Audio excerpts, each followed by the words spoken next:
Stop buying leg supplements. I know that sounds shocking, but if you're over 60, most leg strength pills are doing nothing. You think weakness is aging. It's actually a missing food that silently shuts down your leg muscles. Let me start slowly. Most people think aging is a process of parts wearing out, like an old machine that eventually reaches its expiration date. But that idea never sat right with Dr. Shigeaki Hinohara, the Japanese physician who lived to 105 and treated patients well into his later years. He described the human body as a use-dependent instrument, not something that expires, something that responds. When muscles stop receiving the right signals, they don't die. They downshift, they go quiet. And nowhere is that more frightening than in the legs, because almost every older adult I've ever spoken to carries the same unspoken fear. They may not say it out loud, but it's there. If my legs weaken, my independence is next. That fear is not irrational. Legs are not just muscle and bone.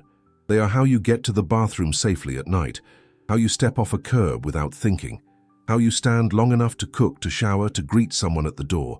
When legs begin to feel unreliable, life doesn't collapse all at once. It slowly shrinks. What most people are told at this point is predictable. Take a supplement, join a gym, push through. But here's what decades of clinical practice quietly reveal. Leg strength, especially after 60, is often less about heroic exercise or expensive pills, and far more about daily nourishment. Not nutrition in the abstract, not labels and numbers, but what actually reaches the muscle cells day after day, in a form the aging body can still recognize and use. Dan Buettner, who studied the world's longest living populations, noticed something that rarely makes headlines. In blue zones, places where people walk well into their 80s and 90s, elders are not surrounded by supplement bottles. They don't optimize. They eat very specific traditional foods, repeatedly, almost unremarkably. Foods that quietly support strength, balance, and mobility without fanfare. That observation matters because it tells us something important. Strong legs are not maintained through correction. They are maintained through conversation, a daily biological dialogue between food and muscle.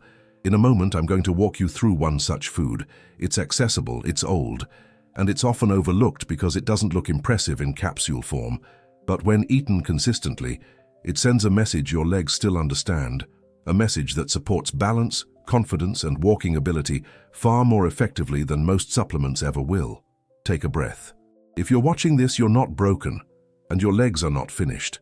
When leg strength begins to fade later in life, it is almost always described as something inevitable, a natural thinning, a quiet surrender to time. But what is rarely explained is that the legs are not responding to age itself. They are responding to a change in daily signals. After retirement, or after routines soften due to health or loss, the structure of eating quietly shifts. Morning meals become optional. Lunch becomes light. Appetite moves toward the evening when there is time, comfort, and habit. On paper, nothing looks alarming.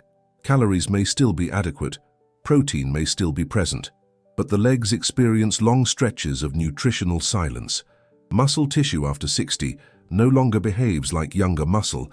It is not waiting for a single large delivery of nutrients. It is listening for frequency, for regular reminders that it is still needed. When those reminders don't arrive for 6, 8, sometimes 10 hours, the body does what it has always done to survive. It conserves. This conservation does not announce itself as pain. There is no inflammation at first, no injury. Instead, muscle fibers in the thighs and calves slowly reduce their activity, not because they are damaged, but because they are underused and underfed at the wrong times of day. The body assumes efficiency is required. Gerontology research has made this clearer over the past decade. Studies out of Harvard and other aging-focused institutions show that older muscle responds best to evenly spaced amino acids across the day. The same amount of protein consumed in one large evening meal produces a much weaker signal than smaller portions introduced earlier when muscles are metabolically receptive. This explains a common frustration.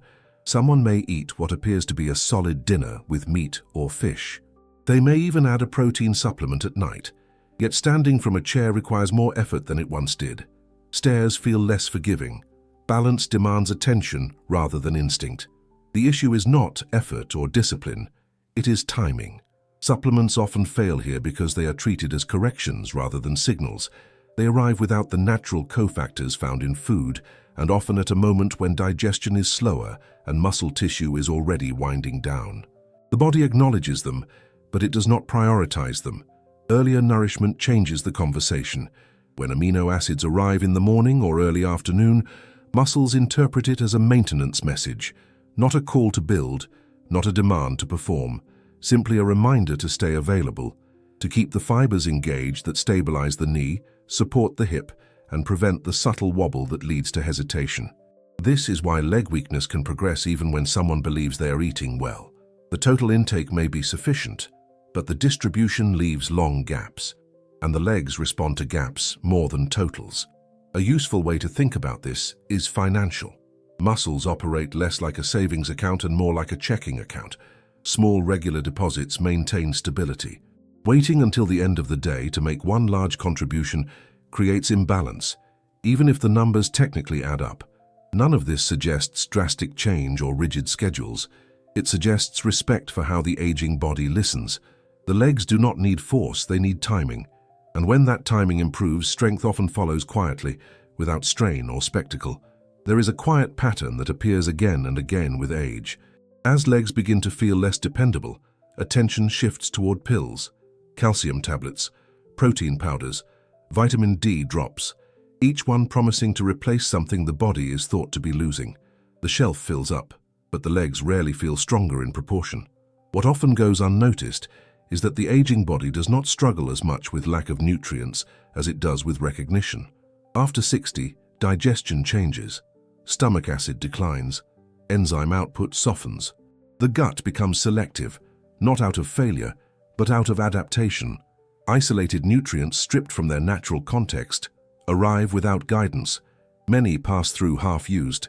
This is where certain traditional foods quietly outperform modern solutions, not because they are exotic or concentrated, but because they arrive the way the body learned to receive nourishment decades ago. Small fish eaten with their bones, particularly sardines prepared in traditional ways, occupy a unique place here. They combine several signals in one familiar package: complete leucine-rich protein that speaks directly to muscle tissue, calcium already integrated into a biological structure rather than compressed into a tablet, vitamin D and omega-3 fats that support absorption and reduce the low-grade inflammation that interferes with muscle communication. Clinical nutrition research has repeatedly shown that protein rich in leucine plays a disproportionate role in maintaining muscle after 60. Leucine acts less like fuel and more like a switch. It tells muscle cells to remain engaged. Sardines deliver this signal gently, without overwhelming digestion, and without the metabolic stress that often accompanies powders. There is also something important about the bones. Calcium in sardines is already bonded within a living structure. The aging gut recognizes it more easily than chalky mineral salts. It is guided by accompanying fats and amino acids that help escort it where it belongs. This matters not just for bone density, but for muscle contraction itself, which depends on calcium signaling. Long before these mechanisms were described in studies, they were observed in daily life. In coastal villages of Okinawa and throughout parts of the Mediterranean, small fish have been eaten routinely by older adults for generations. Not as a supplement, not as a treatment, simply as food. And the result, noted quietly by researchers like Dan Buettner, was not athleticism, but continuity. People kept walking, they kept standing, they remained mobile well into later decades. What stands out is not intensity, but consistency. Sardines appear in modest portions, several times a week, folded into warm dishes, mashed with oil, eaten without ceremony. They are easy to digest. They do not demand appetite. They integrate into life rather than disrupt it. There is a reason this kind of food continues to work when capsules disappoint. It does not ask the body to translate. It arrives speaking a language the aging physiology still understands. Protein, minerals, fats, and cofactors come together as one message rather than a set of instructions. This is nourishment that cooperates rather than corrects. Food that aligns with the body instead of challenging it. And for the legs, which depend on clear, repeated signals to remain reliable, that difference is often felt not as sudden strength, but as steadiness returning quietly. There is a sense of reassurance that comes with capsules. They feel measured, controlled, almost medical, a small object that promises precision. For many older adults, supplements become a stand-in for certainty at a time when the body feels less predictable. Yet the physiology of aging quietly complicates this trust. As the years pass, the digestive system changes its priorities. Stomach acid production declines. Pancreatic enzymes become less abundant. The gut lining itself becomes more selective about what it allows through. None of this is pathological. It is adaptive. The body is conserving energy and protecting itself from overload. In this environment, isolated nutrients often struggle. Calcium salts, synthetic vitamin D, amino acids compressed into powders all arrive alone, without the biological companions that once helped guide them. Absorption becomes inconsistent. Some days a fraction is used, other days almost none. Blood levels may rise temporarily, but muscle tissue often remains unchanged. What tends to be overlooked is that muscles do not respond to numbers on a label. They respond to patterns, signals that arrive repeatedly, accompanied by the right molecular context. Whole foods naturally provide this context. Supplements, by design, do not. There is also the matter of burden. Each capsule asks something of digestion, another breakdown, another transport decision, another allocation of energy.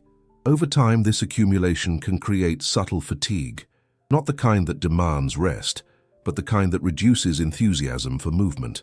Legs feel heavier not because they are weaker, but because the system supporting them is busier than it needs to be.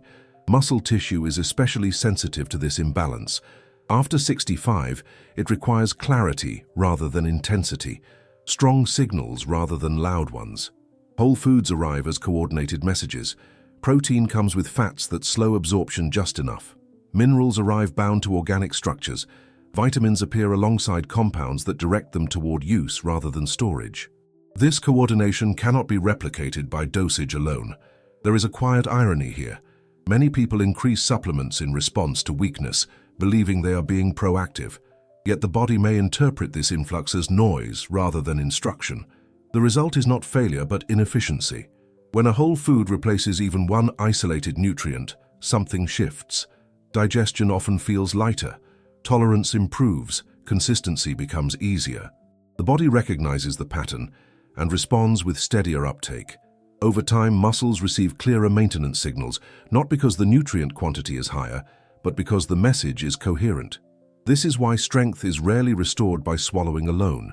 Muscles are not passive recipients. They are decision makers. They evaluate what arrives and decide whether it belongs. Signals that resemble food they have always known are more likely to be accepted. Seen this way, supplements are not villains. They are tools that work best in specific contexts, but they are not substitutes for biological conversation. They do not teach the body what to do.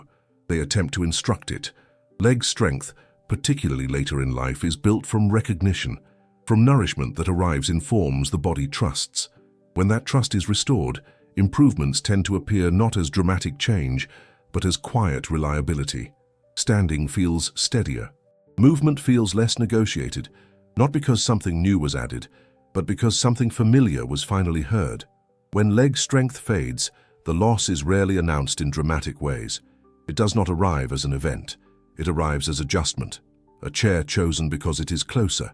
An outing declined because parking feels uncertain. A hand placed on a wall, then a counter, then the back of a chair. Life narrows quietly, almost politely. What is often missed is that this narrowing is not only physical, it is emotional and neurological. The legs are deeply connected to the brain's sense of safety. When movement feels unreliable, the nervous system shifts into caution mode. Steps become calculated. Reaction time slows. Confidence erodes not because of fear, but because the brain is protecting the body from perceived risk. Neurology has made this connection clearer in recent years.